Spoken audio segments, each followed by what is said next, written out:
Okay, Rory, welcome back to the Hero Dubai Desert Classic.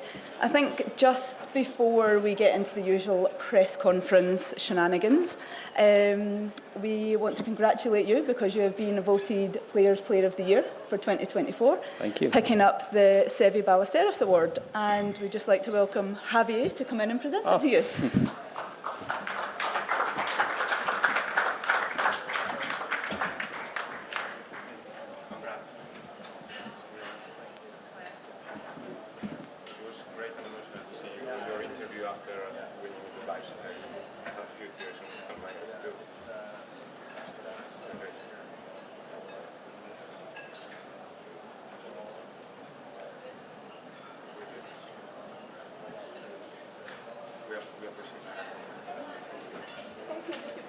Step over this way a bit and we'll...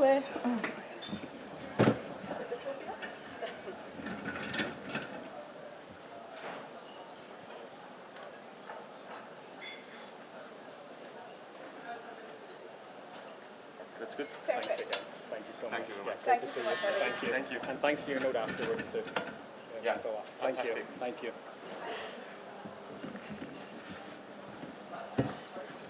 Set that there. Sure, why not?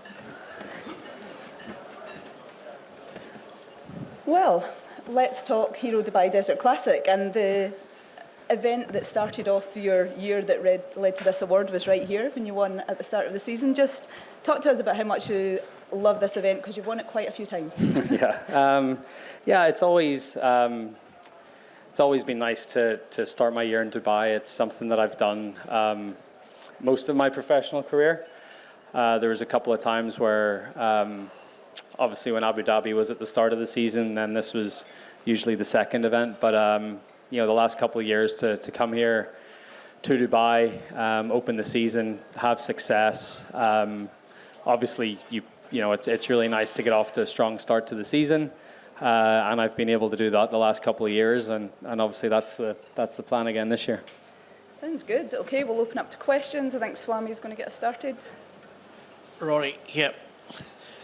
Before we get to weightier questions like the Ryder Cup and etc., a year ago at this same place, I'd asked you what chances of you ever kind of teeing up in India, and now we have rumors of Rory McIlroy probably coming to India in October. How true?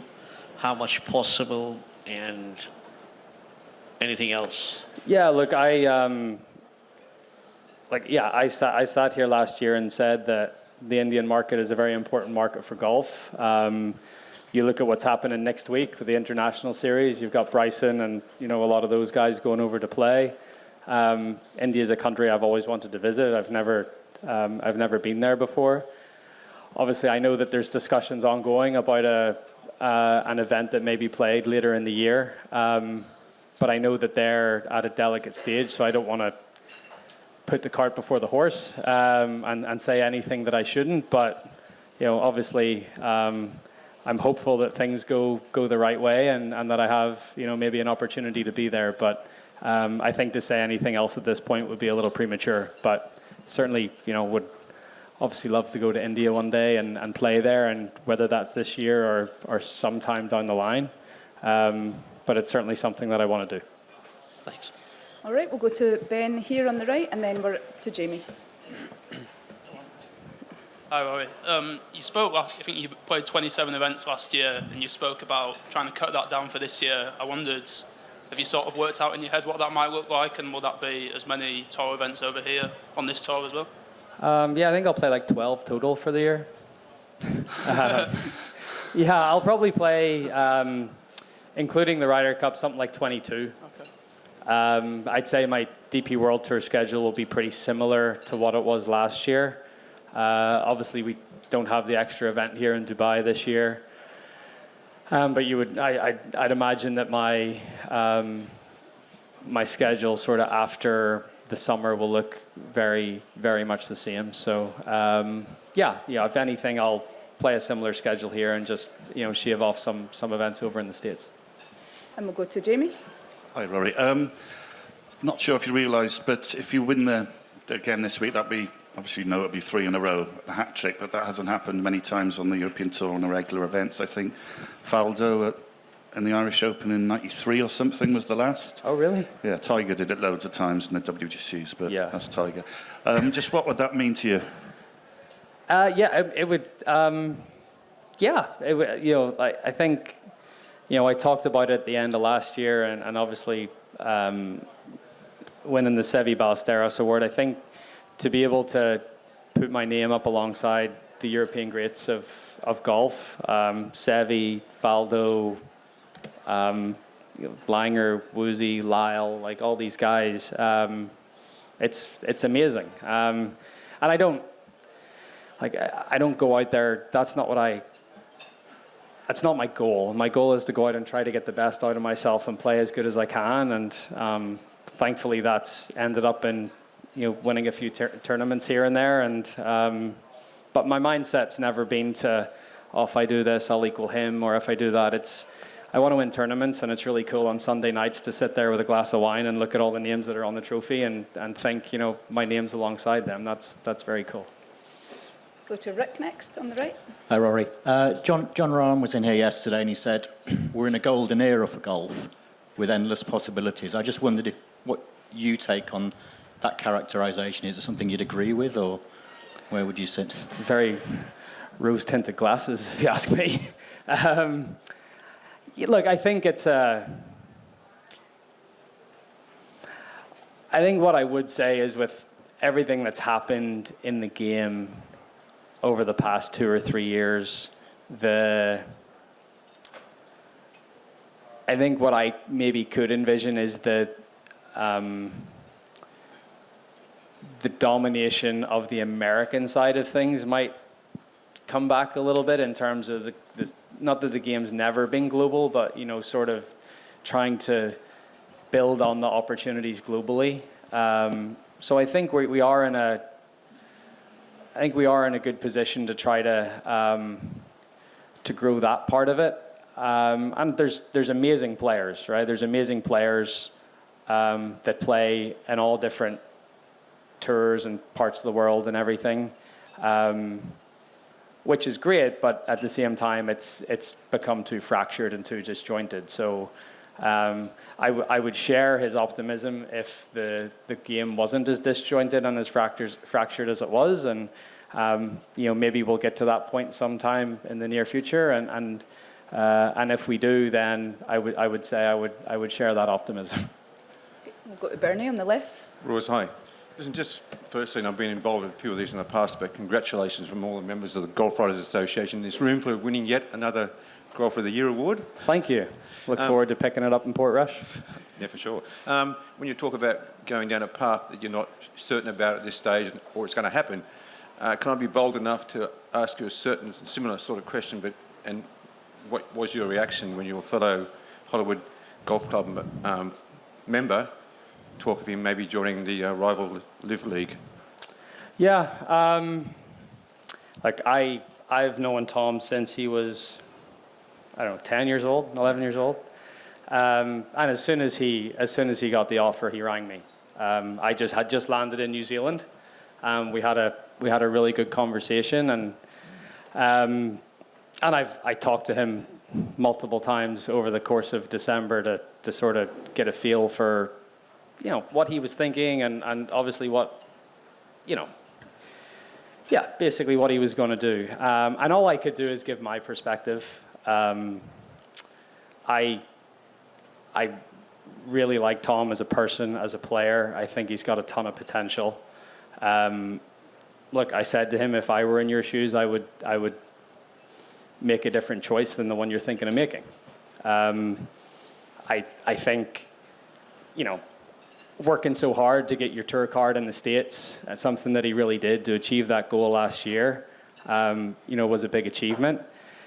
And I just, I think what he potentially is sacrificing and giving up with access to majors, potential Ryder Cup spot, depending on, how he would play, it wouldn't have been, or, depending, look, I don't think anything's official yet, but if I were in his position and I had his potential, which I think I have been in it before, I I wouldn't make that decision, but I'm not him. I'm not in his shoes. You know, he's a grown man at this point and can make his own decisions. All I can do is try to give him my perspective. And yeah, look, it would be, you know, personally for me, it would be a little disappointing if it were to happen. But again, it's not like I made it perfectly clear. I am not going to stand in your way to make a decision that you feel like you need to make for yourself. But at the same time, I just feel like he's giving up a lot to not really benefit that much, you know. Just quickly as a follow-up, did he seem pretty headstrong that he wanted to go to LIV when you spoke? No, very open to, you know, very open to hearing my perspective, and I appreciated him calling me to get it as well. So, but again, as I said, at the end of the day, you know, he has to make his own decision, and when he does, whatever way that goes, I'm always going to be a fan of his. I'm always going to try to help him in whatever way that I can. But you know, he's, you know, whatever way he chooses to go, you know, he's going to live with it, and which is totally fine. I think we all see the potential that he has, and I definitely think he can be a top 10 player in the world. But obviously, his ranking won't show that for the next couple of years if he makes one decision over another. Okay, we've got Martin here next. Rory, if you go back 18 months or so, your head was probably all over the place with everything that was going on in the golf world and the role you took on. How clearer is that head now, and how important is that for you going into this year? Yeah, it's really nice to just focus on the golf. I'm not that, like, I feel like everything that's happened over the last few years is, you know, I've learned from it, and I've been through it, and it's been a really good experience in some ways. But I think it's time now. You know, I'm still youngish. I feel young, but you know, I'm at a point in my career where I really just have to look after myself and really care about myself and think about myself, and that's what I'm doing going forward. And it's nice to knuckle down and feel like my game's in good shape. And you know, I've been close to doing some really good things in the game of golf over the last few years. I have done some really good things, but you know, I understand that the window is, you know, very slowly closing, and I want to make sure I do everything I can to have the best career I possibly can. Okay, we're going behind Martin to Josh, and then to David. Hi, Rory. Obviously, you've had a bit of time off. I was just wondering, is there anything in particular that you've been working on, or has there been any changes to the game or to the swing? No, I've been working on having fun. Took a couple of trips on my time off. Went to a Borussia Dortmund game on Friday night. Just doing things that I've always wanted to do. You know, went to New Zealand for a few days, which was a lot of fun, which I've wanted to do for a while. So, honestly, just trying to enjoy myself. You know, it's the only part of the year I feel like I can really unwind and do that. And that, you know, there's plenty of time from now until April to knuckle down and get the game in good shape. And you know, I just wanted to make the most of the time off. All right, and over to David on the left. Rory, just to go back to Tom's position for a moment, it looks from the outside that you've put quite a bit of effort into being a mentor for him along the way. And I just wonder if it's even more disappointing when the sums involved don't sound quite as eye-popping as they were maybe a year or two ago, especially spread over 2 years. Yeah, no one knows exactly how much, you know, he's going to get, but what I would say is there is still a ton of money to be made on the PGA Tour and the DP World Tour. There is so much money in the game, and some would argue too much money in the game for the eyeballs that we attract. So again, as I said, I think that for whatever the benefit may be, I don't think it's worth the sacrifice to what he's potentially going to give up. All right, and to Joy in the front. Rory, you've had a couple of hits around the golf course this year, and I was speaking to a couple of players who had some very good things to say about the conditions of the golf course. Will you give me your opinion on how it is playing and if there are any changes that met your eye? It's amazing. I love the setup. The one thing that I've always I probably slightly criticized the European Tour on their setups is if you look at, like say out on the 9th green there, you know, the fringes here over the years, the greens got smaller, then the fringes got bigger. So say you had a pin that was cut 3 off the right-hand side of the green. Well, it's really cut off that. It's really 6 until there's really 6 yards until you get yourself into trouble, whether it's a bunker or rough or whatever. So I found it very, it wasn't easy to short side yourself. So it made around the greens like a little easier. And then I think what happens then, it really bunches the field together. Where if you look now, the fringes have been shrunk. The rough has become, has came closer to the green. There's more of that element of short siding yourself. So then that goes back to the approach play. Players are going to think twice about taking on a shot. They're going to play a little safer into the middle of the green. And I think it becomes a really good test that way. So I love the thick rough. I love the setup of the golf course. The greens are quite a bit firmer today than they were on Monday. So, as the week goes on, I think it's going to be a great test of golf, which I think we all want to play, and I think that's what you all want to watch. Okay, and we'll just take our final question here. Hi, Rory. Thanks for your time. You have shown many times your respect for Seve and his legacy. What does this trophy that you just got today mean to you? And my second question, very quickly, is what do you guys expect from the course setup for the Ryder Cup in New York?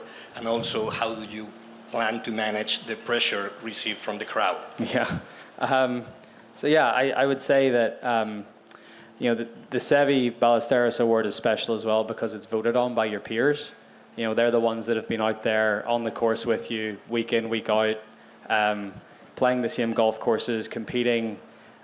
So to get their vote is very meaningful. And I said to Javier up here, like what the legacy that his dad left on not just European golf, but global golf. It'll live on forever. Our whole motivation, our whole thing that we rally around on the Ryder Cup team is Seve. And we feel like we have an advantage because of that, because honestly, the Americans don't have a character like that to rally around.